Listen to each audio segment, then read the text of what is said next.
干咳嗽无痰是什么原因？如闻医生特邀专家马占平，陕西省中医医院呼吸与危重症医学科主任医师。干咳无痰呢，我们在医疗上最常见的，一般像我们老百姓也知道，像支原体感染啊、衣原体感染，这个比较多。干咳无痰，当然还有一种情况，肺结核。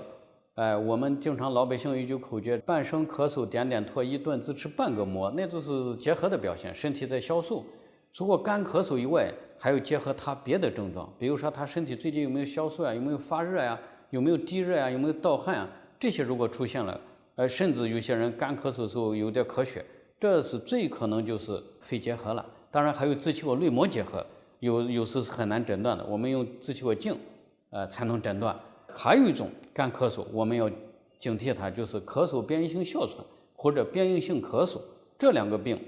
实际上是一些人早期哮喘的一个表现，它表现的问题是顽固性的干咳，老是不能治愈。这个时候我们就要在医疗上做一些相应的一些检查，比如说我们要做液化氮的测试，就测大桥气道的炎症反应，可能还要做比如说继发试验，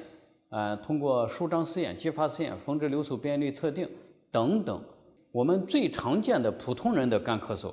大部分是感冒后咳嗽最多，就感冒以后，感冒都好了，咳嗽老顽固，这种一般认为是病毒感染了以后遗留的一个呼吸道的一个刺激症状，还是咳嗽气道高反应性的一个表现。我最近感冒了，我都有点干咳嗽，这种情况是感冒后咳嗽，感冒也是感染，也是病毒感染，所以是感冒后或者叫感染后咳嗽更准确一些。这种咳嗽我们在治疗上仍旧要润肺止咳，仍旧要抗过敏治疗，效果才能比较好。